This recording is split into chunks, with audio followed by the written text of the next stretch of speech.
Hi అండి, welcome back to my channel Nagamani Telugu వంటలు. ఈరోజు మన ఛానల్లో చేసుకోబోయే రెసిపీ పిల్లలు ఎంతో ఇష్టంగా తినే మూంగ్ దాల్ రెసిపీని ఎలా తయారు చేసుకోవాలనేది వీడియోలో చూద్దామండి. పిల్లలైనా పెద్దలైనా ఎవరైనా సరే చాలా ఇష్టంగా తింటారండి. ఇది మనకి అచ్చం బయట కొన్నట్లే ఉంటుంది. ఈ విధంగా చేసుకుంటే తప్పకుండా ఈ విధంగా ఒకసారి ట్రై చేయండి. దానికోసం మనం ఒక కప్పు పెసరపప్పు తీసుకోవాలి. ఇలాగ పెద్ద సైజులో ఉన్న పెసరపప్పుని తీసుకొని మనం వీటిని శుభ్రంగా 2-3 సార్లు నీళ్లు పోసి వాష్ చేసుకొని ఆ తర్వాత మళ్ళీ ఫ్రెష్ వాటర్ పోసి నానబెట్టుకోవాలి. ఈ విధంగా వాటర్ పోసుకొని మనం ఒక నైట్ అంతా ఓవర్ నైట్ నానబెట్టేసుకోవాలి. మనకి పొద్దున్నే చూస్తే ఈ విధంగా మొత్తం బాగా నానిపోయి ఉంటాయి. ఇలా ఒక నైట్ అంతా నానితేనే మనకి పప్పు అనేది లోపటికల్లా కూడా మొత్తం నానిపోతుంది, పలుకు అనేది లేకుండా. ఇప్పుడు మనం ఒకసారి వీటిని ఆ నీళ్లు వంపేసి మళ్ళీ 2-3 సార్లు వాటర్ పోసి ఈ పప్పు కడుక్కొని ఇలాగా చిల్లుల గిన్నెలో ఈ పప్పును వేసుకోవాలి. అప్పుడు మనకి ఈ వాటర్ అంతా కూడా కిందికి వెళ్ళిపోతుంది. శుభ్రంగా చూసారు కదా, ఈ విధంగా వాటర్ అంతా పోయిన తర్వాత మనం ఈ పప్పుని శుభ్రంగా ఒక క్లాత్ మీద పోసుకొని 1 గంట సేపు ఆరబెట్టుకోవాలి. తడి అనేది లేకుండా పొడి పొడిలాడే ఆడే వరకు ఆరబెట్టుకోవాలి. కాటన్ క్లాత్ మీద ఆరబోసుకుంటే మనకి తేమ అనేది పీల్చుకుంటుంది.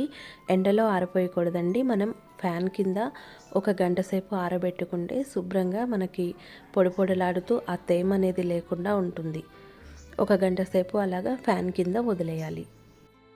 మనం 1 గంట సేపు వెయిట్ చేయడం కుదరదు అనుకుంటే మనం ఇలా కాటన్ క్లాత్తో 4 వైపులా కూడా ఇలా వేసేసి మనం చేతితో తడుముతూ ఉంటే కూడా చాలా త్వరగా ఆరిపోతాయి. చూసారు కదా, ఈ విధంగా మనం చేత్తో ఇలా చల్లినట్టు రావాలండి.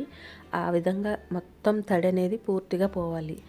ఇలా పోయిన తర్వాత మనం దీన్ని డీప్ ఫ్రై చేసుకోవాలి. డీప్ ఫ్రై చేసుకున్న తర్వాత ఇలాగ టిష్యూ వేసుకొని ఒక పేపర్లో వేసుకుంటే మనకి ఆయిల్ అనేది శుభ్రంగా అబ్జర్వ్ చేసుకుంటుంది. కళాయిలో ఆయిల్ పెట్టుకొని కొంచెం లోతుగా ఉన్న కళాయి తీసుకోవాలి. అలాగే ఈ విధంగా ఒక గరిటె పెట్టుకొని మనం ఈ మూంగ్ దాల్ని వేయించుకుంటే చాలా క్రిస్పీగా వస్తాయి. అలాగే మనకి తీసుకోవడానికి కూడా ఇబ్బంది లేకుండా ఉంటుందండి. ఈ విధంగా స్ట్రైనర్లో వేసుకొని వేయించుకోవాలి. ఈ విధంగా స్ట్రైనర్లో వేసి వేయించుకుంటే చూసారు కదా, మనకి ఇలాగ క్రిస్పీగా అవుతాయి.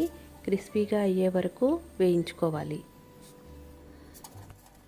ఈ విధంగా మనం ఆ గరిటెలో కొంచెం కొంచెం వేసుకొని వేయించుకోవాలి. అన్నీ ఒకేసారి కుదరదు కాబట్టి ఈ విధంగా కొంచెం కొంచెం వేసి పర్ఫెక్ట్గా వేయించుకుంటే చాలా క్రిస్పీగా మనకి అచ్చం షాప్లో కొనుక్కున్న వాటిలాగే ఉంటాయండి. చాలా ఇష్టంగా తింటారు పిల్లలైనా పెద్దలైనా. ఈ విధంగా మనం అన్నీ కూడా వేయించుకొని అలా టిష్యూ పేపర్లో వేసుకుంటే ఆయిల్ అనేది పూర్తిగా అబ్జర్వ్ చేసుకుంటుంది. చాలా క్రిస్పీగా వచ్చాయండి. అచ్చం షాప్లో లాగే ఉన్నాయి. టేస్ట్ కూడా అలాగే ఉన్నాయి. మనం ఇవి తినేటప్పుడు మనకి అర్థమవుతుంది బయట కొనుక్కుని తిన్నట్లే ఉన్నాయి అనేది. చూసారు కదా, ఈ విధంగా వేసుకుంటే మనకి ఆయిల్ అనేది ఈ టిష్యూ అబ్జర్వ్ చేసుకుంటుంది. చూసారు కదా, పర్ఫెక్ట్గా రెడీ అయిపోయాయి. ఈ విధంగా మొత్తం అన్నీ వేయించుకున్న తర్వాత ఇందులో మనం కొంచెం సాల్ట్ స్ప్రింకిల్ చేసుకోవాలి. ఇలా సాల్ట్ కొంచెం చల్లుకొని కలుపుకోవాలి.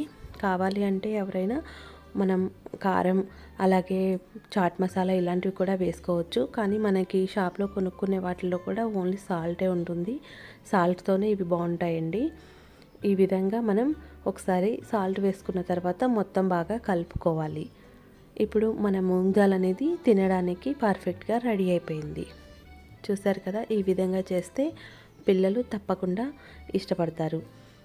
ఈ విధంగా మనం తయారు చేసుకొని ఇలా ఏదైనా గాజు బాక్స్లో స్టోర్ చేసుకుంటే 2 months వరకు నిల్వ ఉంటాయి. టేస్ట్ అనేది కూడా చాలా చాలా బాగుంటుంది. తప్పకుండా మీరు కూడా ఒకసారి ట్రై చేయండి. ఈ వీడియో కనుక మీకు నచ్చినట్లయితే లైక్ చేయండి, షేర్ చేయండి, సబ్స్క్రైబ్ చేయండి. Thanks for watching. మళ్ళీ మరొక చక్కటి వీడియోతో కలుద్దాం.